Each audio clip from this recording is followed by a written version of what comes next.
اعوذ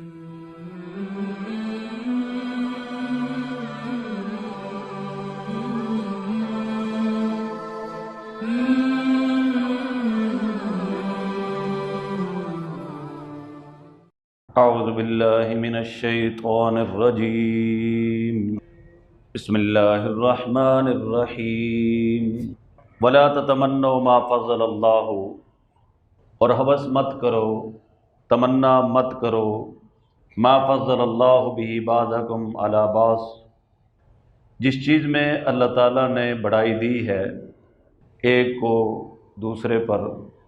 للرجال نصیب مما اکتسبوا، مردوں کے لیے حصہ ہے اپنی کمائی سے، وللنساء نصیب مما اکتسبن، اور عورتوں کے لیے حصہ ہے ان کی کمائی سے۔ فاسأل اللہ من فضلہ، اور اللہ تعالیٰ سے اس کا فضل مانگو۔ ان اللہ کان بکل شیء علیما، بے شک اللہ تعالیٰ کو ہر چیز معلوم ہے۔ وَلِكُلٍّ جَعَلْنَا مَوَالِيَ مِمَّا تَرَكَ الْوَالِدَانِ وَالْأَقْرَبُونَ، اور ہر ایک کے لیے ہم نے مقرر کر دی ہیں وارث اس مال کے کہ جو چھوڑا ہے اس کے ماں باپ نے اور قرابت والوں نے، رشتہ داروں نے۔ وَالَّذِينَ عَقَدَتْ أَيْمَانُكُمْ، اور جن سے معاہدہ ہوا ہے تمہارا، فَآتُوهُمْ نَصِيبَهُمْ، تو ان کو دے دو ان کا حصہ۔ إِنَّ اللَّهَ كَانَ عَلَى كُلِّ شَيْءٍ شَهِيدًا، بے شک ہر چیز اللہ کے سامنے ہے۔ اس صورت کے شروع میں انسانوں کی پیدائش اور حقوق العباد کا ذکر چلا آ رہا ہے۔ یتیموں کا ذکر آیا، رشتہ داروں کا ذکر آیا، وراثت کا ذکر آیا، محرمات کا ذکر آیا۔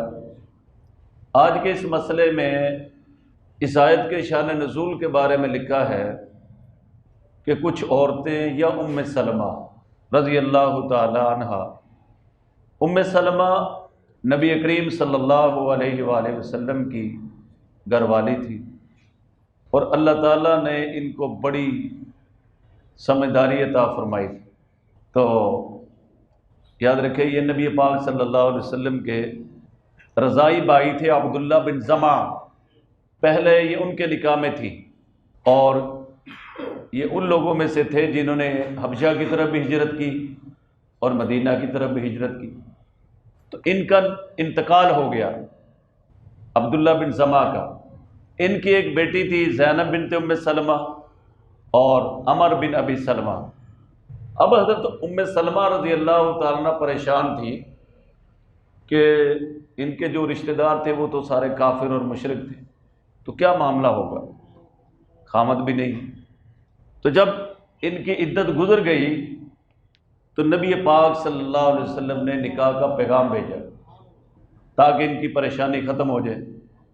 تو انہوں نے کہا کہ یا رسول اللہ صلی اللہ علیہ وسلم، یہ آپ کی طرف سے نکاح کا پیغام آنا تو میرے لیے فخر کی بات ہے، لیکن میں جو ہے نا بچوں والی ہوں، بچوں کو کیا بنے گا؟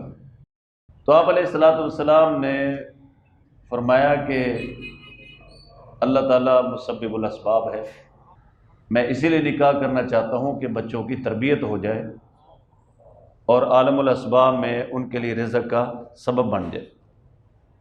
اللہ تعالیٰ نے ان کو بہت سمجھداری عطا فرمائی تھی۔ صلح حدیبیہ کے موقع پر آپ نے واقعہ سنا، اور اسی طرح یاد رکھیں ان کا نام برہ تھا، برہ، حضور علیہ السلام نے نام بدل کے رکھ دیا تھا ام سلمہ۔ تو انہوں نے حضور علیہ السلام سے سوال کیا، یا کچھ عورتیں جمع ہو کے ان کے پاس آئیں اور آگے کہنے لگی کہ سارا ثواب تو مرد لے جاتے ہیں، مرد اذان دیتے ہیں، اذان کے ہر حرف پہ 10 نیکیاں ملتی ہیں، مرد جو ہے نماز پڑھاتے ہیں، مرد جو ہے جہاد کرتے ہیں، یہ تو مرد ہم سے آگے نکل گئے۔ عورتوں نے سوال کیا اور ام سلمہ نے حضور علیہ السلام کو پہنچایا۔ آپ علیہ السلام مسکرائے اور فرمایا کہ عورتیں تو مفت میں سارا ثواب لے جاتی ہیں۔ تو فرمان لگی وہ کیسے ہے؟ تو اس کی مثال ایسے ہے جیسے ایک عورت کا خامد امام ہو، تو جتنی نیکیاں اس کے خامد کو ملیں گی اتنی ہی نیکیاں اس کی بیوی کو ملیں گی۔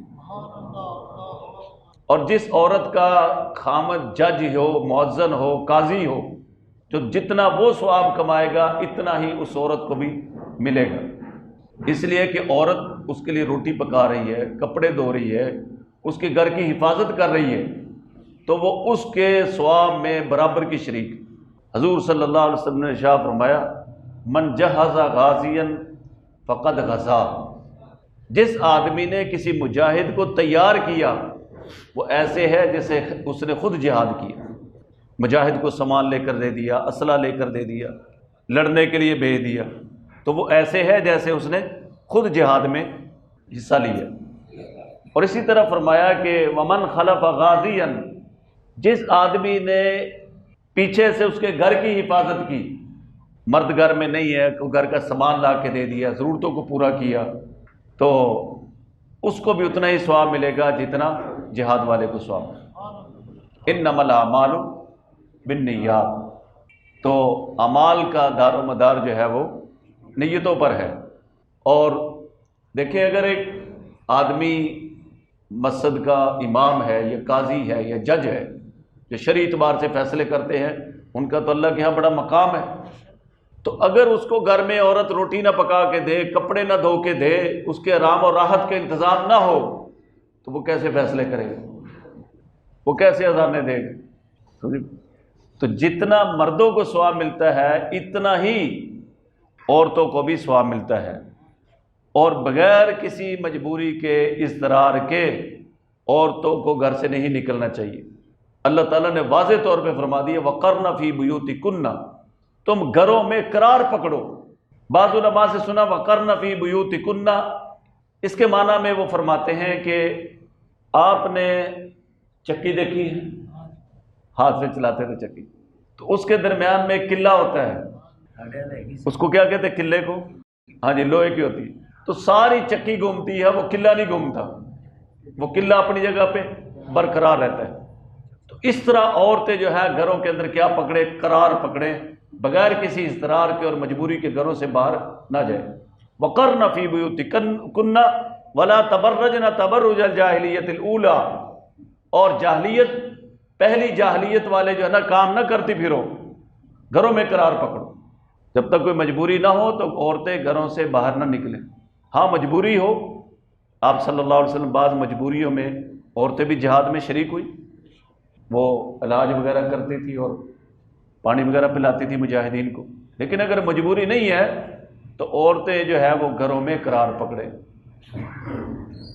تو یاد ایک بات یہ سمجھیں کہ جو اللہ تعالیٰ نسل پیدا کرتا ہے نا، اس کی چار صورتیں ہوتی ہیں۔ یَهَبُ لِمَن یَشَاءُ اِنَاثًا، اللہ تعالیٰ جس کو چاہتا ہے بیٹیاں دیتا ہے۔ وَيَهَبُ لِمَن یَشَاءُ الذُّكُورَ، اور اللہ تعالیٰ جس کو چاہتا ہے اس کو بیٹے دیتا ہے۔ اَوْ يُزَوِّجُهُمْ ذُكْرَانًا وَإِنَاثًا، یا اللہ تعالیٰ بیٹے بھی دیتا ہے اور بیٹیاں بھی دیتا ہے۔ وَيَجْعَلُ مَن يَشَاءُ عَقِيمًا، اور اللہ تعالیٰ جس کو چاہتا ہے اس کو بانجھ کر دیتا ہے، نہ بیٹے دیتا ہے نہ بیٹیاں دیتا ہے۔ یہ چار صورتیں ہیں پیدائش کی۔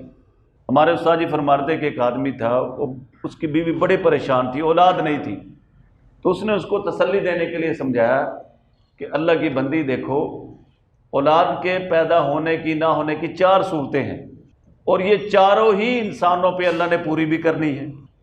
پہلی صورت کیا ہے؟ اللہ جس کو چاہتے ہیں لڑکیاں دیتے ہیں۔ دوسری صورت کیا ہے کہ جس کو چاہتے ہیں لڑکے دیتے ہیں۔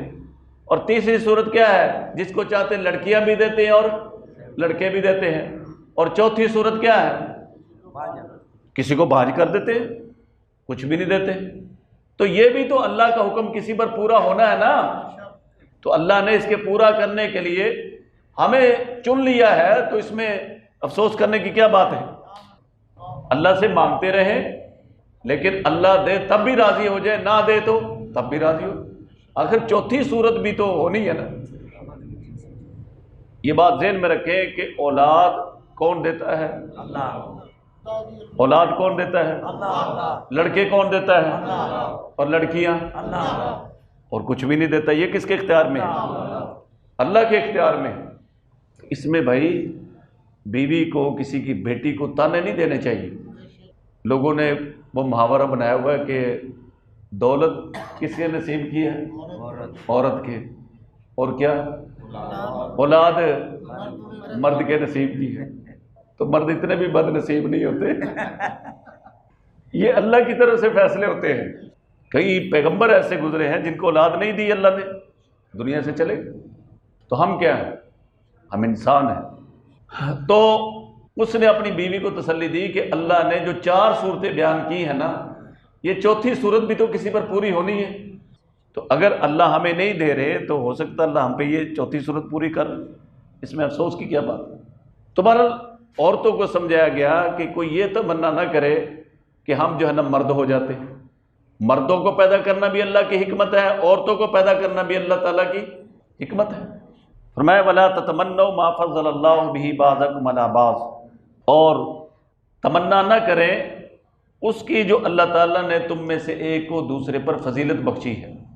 مردوں کو اللہ تعالیٰ نے فضیلت بخشی ہے، اس کو جو ہے یہ چونکہ اللہ نے سخت جان پیدا کی ہے عورت کی نسبت، تو بڑی ذمہ داریاں اللہ تعالیٰ نے مرد پہ ڈالی۔ عورت جو ہے یہ ذرا کمزور ہے، تو جو گھر کی ذمہ داریاں ہیں اللہ تعالیٰ نے یہ عورت پر ڈالی۔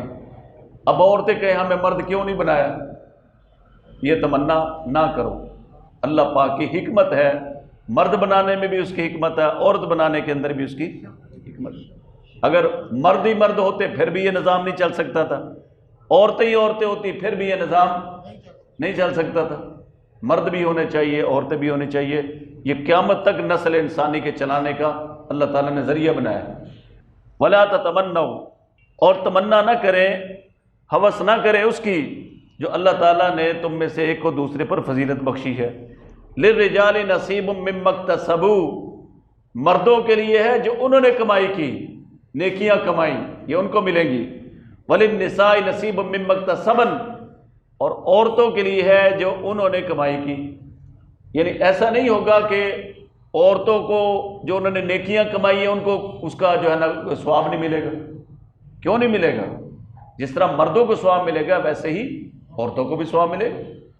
وَاسْأَلُوا اللَّهَ مِن فَضْلِهِ، اور تم اللہ سے اس کا فضل مانگو۔ إِنَّ اللَّهَ كَانَ بِكُلِّ شَيْءٍ عَلِيمًا، بے شک اللہ تعالیٰ ہر چیز کو جاننے والا ہے۔ وَلِكُلٍّ جَعَلْنَا مَوَالِيَ مِمَّا تَرَكَ الْوَالِدَانِ وَالْأَقْرَبُونَ، اور ہر کسی کے لیے ہم نے مقرر کر دی ہے وارث اس کے جو اس نے مال چھوڑا ہے، اس کے والدین نے چھوڑا ہو، وَالْأَقْرَبُونَ، یا اس کے رشتہ داروں نے چھوڑا ہو، ہر ایک کے وارث ہیں۔ وَالَّذِينَ عَقَدَتْ أَيْمَانُكُمْ، اور جن سے تم نے معاہدہ کیا ہے، فَآتُوهُمْ نَصِيبَهُمْ، تو ان کو ان کا حصہ دے دو۔ ان اللہ کان علی کل شیء شہیدا، بے شک ہر چیز اللہ تعالیٰ کے سامنے ہے۔